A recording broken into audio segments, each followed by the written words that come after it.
Right then everyone, welcome back to the Cologne Zone channel. Lee here again, it's good to see you.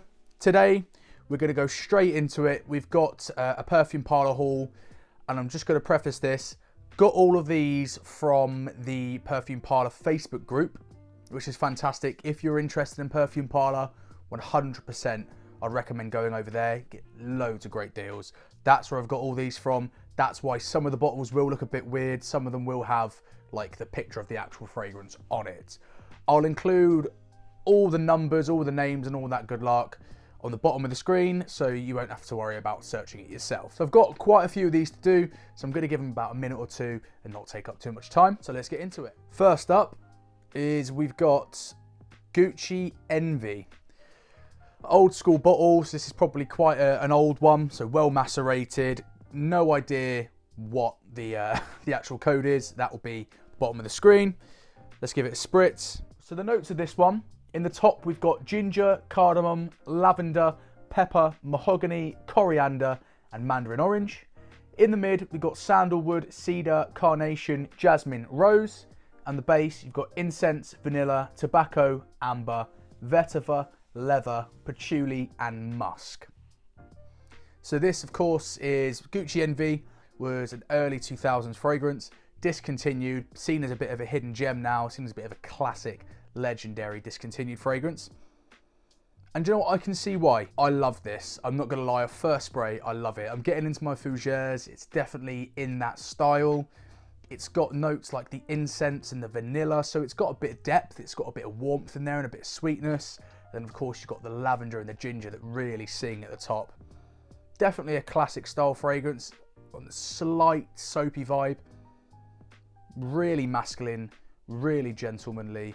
I love this and I think it's accessible. It's kind of like, it's not too far from Viking in my opinion, which I absolutely love, and that's probably my entry level fougere, even though it's not really seen as a fougere. This isn't classed as a fougere, it's like a spicy fougere. I definitely think it has got those barbershop vibes. Absolutely fantastic. Right, so up next we've got French name, which is Franck Boclet Cocaine. This has got notes of caramel, tobacco, bitter orange and red berries in the top, tuberose, lily and orchid in the mid, and you've got manoi oil, whatever that is, vanilla and patchouli in the base. This to me, very strange opening. I'm not a big fan of this. It's incredibly floral. I don't see this as being very masculine at all. I would very much struggle to wear this, but it's really good that I managed to try it. When you get the bundles on Facebook, you don't really get a choice. Of course, you can ask for certain ones, but I quite like to pick ones I would never try. Medicinal, quite like, it's going to sound strange. It smells like the taste of when you go to the dentist and they've got like their gloves in your mouth with added florals. Not a big fan. It's a big projector. It's a bit of a beast really. Nothing like Tuscan leather. With a name like Cocaine I thought it would, but unfortunately not in this case, because Tuscan leather is definitely better than this in my opinion. Acqua di Parma Colonia Intensa. Now this one has got notes of citruses, bergamot, ginger, cardamom and lemon in the top, neroli, cedar, myrrh, gaiac wood and artemisia in the mids, and base notes of leather, benzoin, musk and patchouli. To me, I've got all of these on my skin at some point here. I'm just using these as a refresher. To me this, it's a warm, gentle, spicy fragrance. You get like the soft spiciness. It's got the spices and the citruses that to me kind of mold into like a Coca-Cola vibe, which I've never heard anyone describe it as a Coca-Cola vibe. Obviously you tend to go for more strong, powerful fragrances with the Coca-Cola vibe. This is just as much Coca-Cola as I've ever smelled. It's like, imagine you're on holiday, you've got a nice glass of Coke, ice and a slice, you've left it out for a bit, the ice has diluted it, you've still got the lemon in there. Really, really nice. I can't wait to wear this in the summer.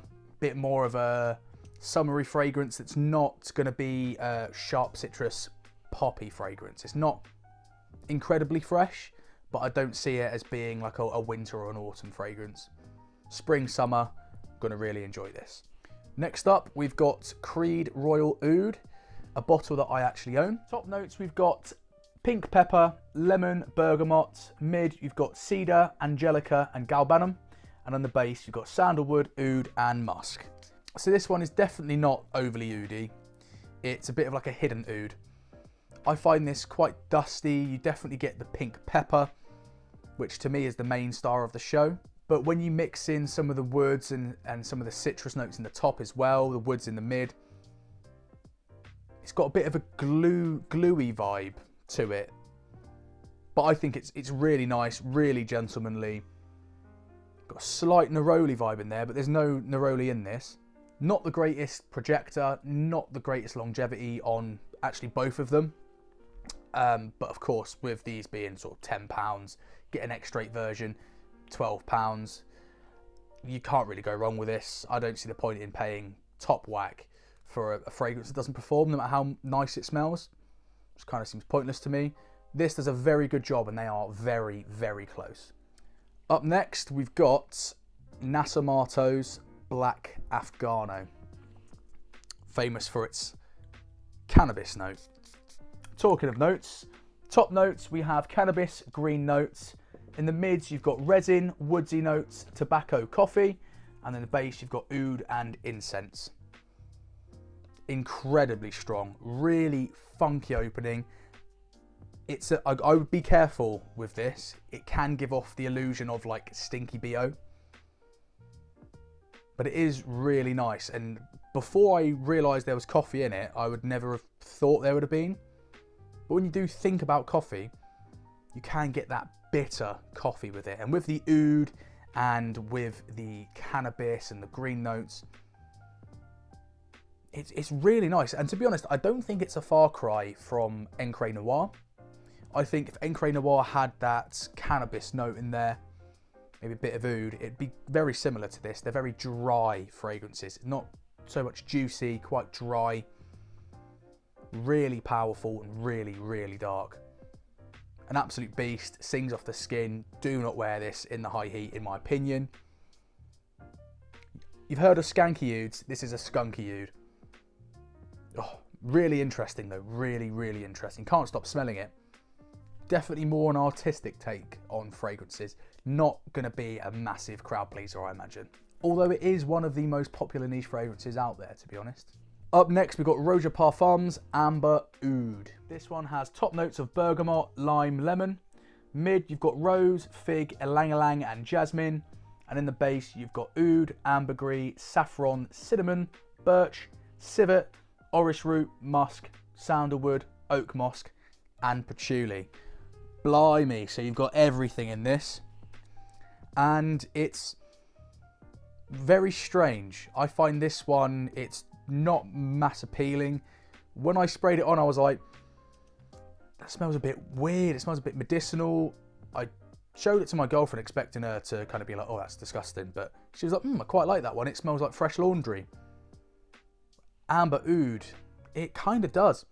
You get this fresh, almost like Reflection Man vibe to it, although this is much deeper and darker than Reflection Man. Sort of medicinal, kind of like Dettol cleaner vibe to it as well. That does dissipate, of course, and it gets a bit sweeter when it dries down. Absolute beast. Quite floral, I find. Very complex. Quite challenging, I would say. However, I do think it is quite a nice fragrance. Not one I'd reach for all the time. Once I've done this bottle, I probably won't rebuy it. But it was definitely something to test the nose and kind of challenge yourself. I've never known a fragrance to be amber oud, kind of soapy, kind of laundry detergent, kind of Dettol cleaner. There is a lot going on in this one. Very complex. Of course, Roja Dove, master at the game. Next, we've got Amouage Interlude Man. As you can see, it's written pretty much everywhere on this bottle. This has top notes of oregano, or oregano for the Americans. You've got pepper, you've got bergamot, you've got incense, you've got opoponax, whatever that is. You've got amber, labdanum in the mid, and in the base, you've got leather, oud, sandalwood, and patchouli. This one's really exotic. Lots of incense, warm woods. I'm getting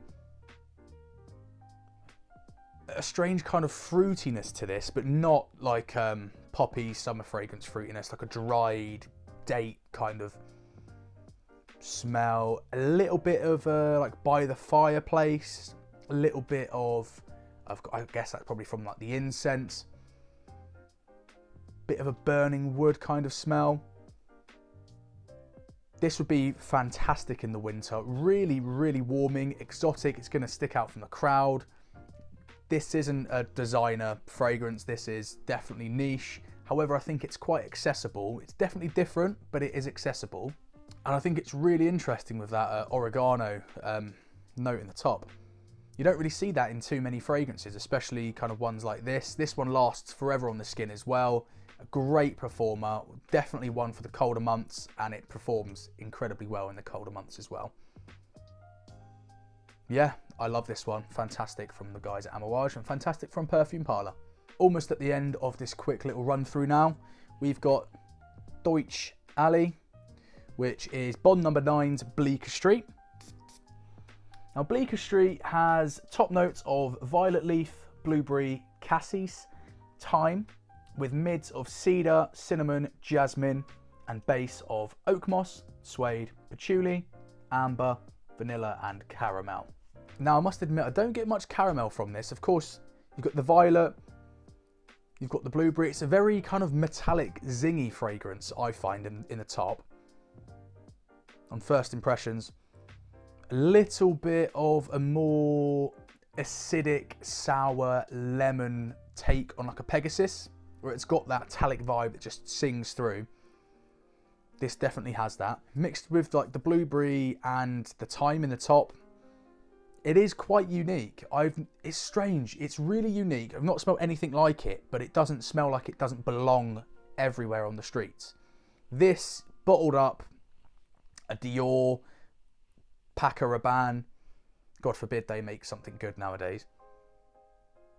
And I could see every male wearing this. It's quite a clubby fragrance. It's really fresh, not challenging at all, really. It's got notes of like cedar and cinnamon in it as well, which are blended quite well. I would not have imagined that. I imagine they're just supporting it with some backbone.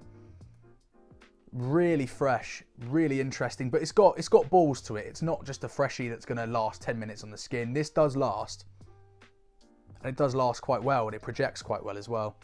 I would say if you wanted to put on something fresh in the winter, you could definitely do it with this. Or if you wanted to just have a bit of a powerhouse in the summer that isn't really going to choke people out too much, still fresh, still going to zing, this could be a very, very good fragrance. Once again, it's a fragrance that if I didn't get it from the fragrance group on Facebook, probably wouldn't have bought it. But I'm glad I have it in my collection now. It's something different. Right, so that's everything done for this video. I hope you enjoyed it. I do actually have another Perfume Parlour haul coming next week from the actual Perfume Parlour. Really excited about that. I've got a few things that have been in the basket for quite a while, been on the waiting list for quite a while, and a few that I've tried the original of and loved. So I'm really excited to see Perfume Parlour's take on that.